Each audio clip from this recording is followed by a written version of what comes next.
Selamat datang Mbak Rosa, selamat malam. Perkenalkan, nama saya Bidan Siswati, saya bidan di sini. Begini Mbak Rosa, ini nanti saya akan menjelaskan kepada panjenengan mengenai inkontinensia urin. Tapi sebelumnya, apakah panjenengan sudah mengetahui atau pernah melihat atau mendengar tentang hal tersebut? Belum. Kalau belum, saya jelaskan. Nggih, kersa nggih? Ya, Pak. Inkontinensia urin adalah gangguan buang air kecil di mana seseorang tidak mampu untuk mengontrol buang air kecilnya, nggih. Terus di sini dibagi menjadi 4 tipe atau 4 macam. Yang pertama adalah inkontinensia stres, yang kedua inkontinensia dorongan, yang ketiga inkontinensia luapan, dan yang keempat adalah inkontinensia total. Yang pertama, inkontinensia stres ini terganggunya dari kandung kemih atau buang air kecil karena adanya tekanan seperti bersin, batuk ataupun tertawa. Yang kedua, inkontinensia dorongan ini ketidakmampuan kandung kemih sendiri untuk mengontrol buang air kecil sehingga buang air kecil terjadi secara tiba-tiba. Yang ketiga, inkontinensia luapan ini kandung kemih sendiri tidak bisa mengeluarkan pipis ini urin dengan maksimal, jadi di sana masih ada sisa.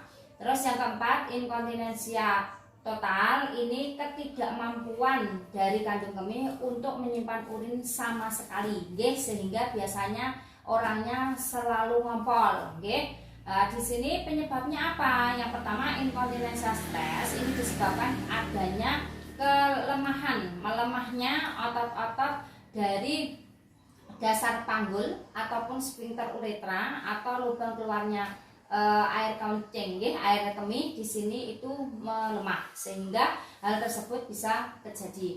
Yang kedua, inkontinensia dorongan ini disebabkan karena aktivitas dari otot-otot detrusor atau otot-otot pada kandung kemih di sini yang tidak bisa mengontrol buang air kecil. Nah, di sini biasanya disebabkan karena banyak mengkonsumsi minuman yang beralkohol ataupun berkafein seperti kopi ataupun minuman bersoda. Yang ketiga, inkontinensia luapan. Di sini yang ketidakmampuan kandung kemih untuk mengeluarkan air kencing secara maksimal sehingga di sini ada sisa. Biasanya disebabkan apa? Disebabkan oleh adanya tekanan dari pembengkakan kelenjar prostat. Yang keempat di sini adalah inkontinensia total. Ini biasanya karena di sini kandung kemih tidak bisa menampung, dari itu tadi tidak bisa menampung urin sama sekali. Ini biasanya disebabkan karena cedera waktu kecil, bisa cedera pada tulang belakang ataupun juga cedera pada daerah kandung kemih atau dasar panggul, sehingga tersebut bisa terjadi.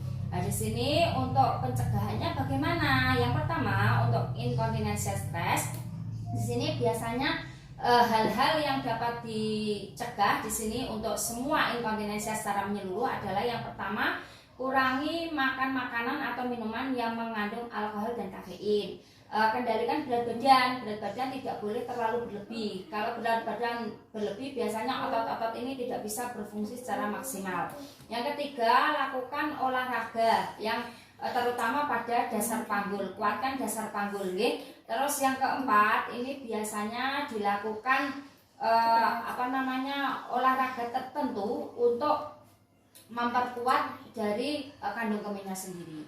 Terus di sini untuk pengobatannya bagaimana? Hampir sama dengan pencegahan, yaitu berat badannya harus dikendalikan dengan mengurangi makan makanan yang mengandung kafein dan alkohol.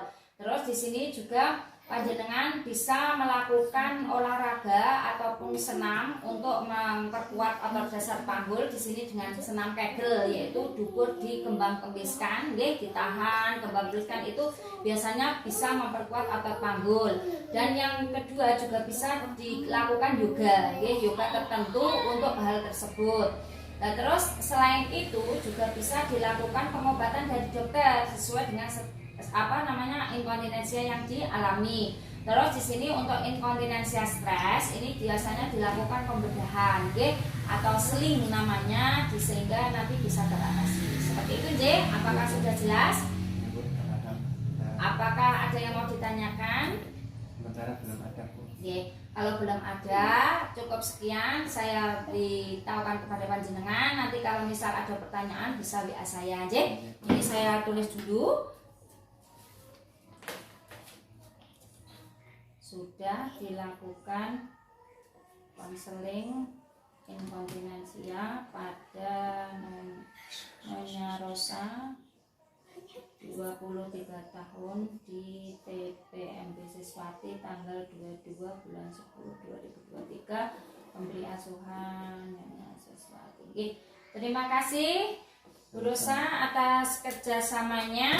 Semoga sehat semua panjenengan beserta bayinya dan tidak mengalami inkontinensia seperti itu, guys. Salam untuk keluarga, semoga sehat selalu. Hati-hati di jalan, guys. Assalamualaikum. Salam.